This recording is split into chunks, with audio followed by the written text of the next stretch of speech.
What's up there, YouTube people? I know that, I don't know if any of you, I got a couple subscribers, I guess, so how's it going? I hope you're all doing good. Getting yourselves ready for Christmas here soon. Um, yeah, so Merry Christmas, Happy New Year, Happy Hanukkah, whatever it is, wherever you are. I noticed that we had a couple people subscribe to the channel, which I have to be honest, I'm surprised. So if you were one of those people and you are watching this, thank you for subscribing. I hope to continue to make some content that's worth listening to. So today, I wanted to talk about retirement and your future just a little bit, and tell you a little of the things that I apply to my life. I try to not live as a minimalist, but I try to keep things simple. I try to really, keep sight of what it is that I'm trying to do by automating things, and not necessarily automating by having somebody else do it, but by making it important to myself to do it. So this is what I do. First thing you have to do is either get a job or start your own business. But yeah, but what I do is, every dollar that I make, every single dollar that comes through my hands, I take 20% off the top, and that goes into a completely separate account. I do it religiously. So I'll get a check that comes in, and I will automatically deduct the 20% off of that and move it, and then deposit the check. So immediately, as soon as I get the money, even cash, I get the cash money, as soon as that happens, I take 20%. Now, what has that done for me since I've started, which it's been, I guess, a year and a half. I've always been rather conservative with my money, but retirement wasn't a big thing. It was a big thing on my mind, but what was really on my mind was finding a place to live, getting my family out of the ghetto, which, I did accomplish. So a year and a half ago, I began implementing 20% right off the top, no matter what. This is money that's just for when I get older. That's all it's for. And I have some of it is invested into an IRA, and some I just keep cash on hand for, if there's like a downturn in the market, let's say, and I might take a quarter of it and buy some stocks, when that time comes.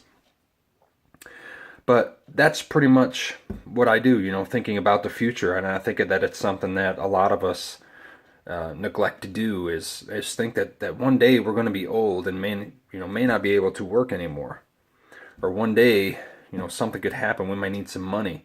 So I recommend, if you're watching this, that you start in 2018, begin to take 10 to 20% of every dime that you make and put it somewhere for your future.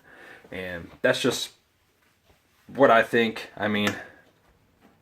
It's worked out well for me, but I also have an emergency fund in place that, if anything comes up, we got a transmission goes, we have to buy another car, I lose work, or I become injured, or anything along those lines, that it can cover our back. So I'm not taking this 20% and setting it over here and possibly locking it into account without it. There's no backup plan to that backup plan. You know what I mean?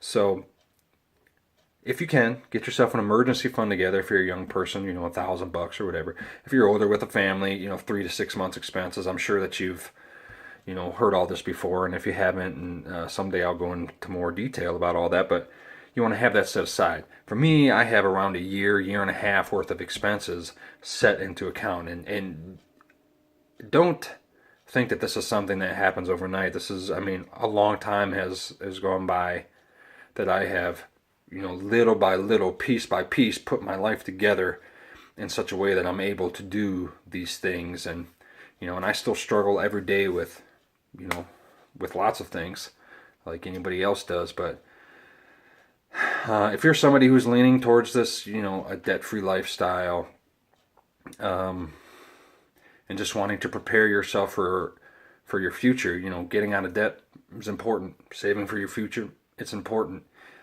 Being a responsible citizen, it's important. So those are the types of things on this channel that I want to really talk about, and hopefully there's people that want to learn some stuff. I mean, so if you made it to the end here, thank you. And I hope that you want to subscribe to hear more stuff like this. And I'd like to hear any questions that anybody may have about things that I do, that how I've gotten myself here. If you're curious, when you're probably like, how did you get yourself there? You know, let's say I'm debt free. I even paid off my house. I have no car payments, no credit card payments, no nothing. I run a small business. And I just want to help other people and let you know that it is possible, that you can, you know, pull yourself together and pull yourself up and out of the hole. I mean, I was in a massive hole. We're talking, let's see, it'd be like $150,000, $160,000 in the hole, you know, in 2008. And, you know, I started a business then. I went through a separation in a relationship then. And I, you know, had a child with this other person, and I just kept plugging along and pushing along. I mean, just the $45,000 of that money was just in unsecured credit card debt and stuff. And, you know, through the years, just working my way out of those things and creating a path that I could change my life later. And that's what I'm trying to tell you, that, you know, you may not be able to see it now, but one day you might see it. So, these are the kind of things that I want to talk about. So I hope that you like it, and subscribe if you want, and thanks for watching. See you guys.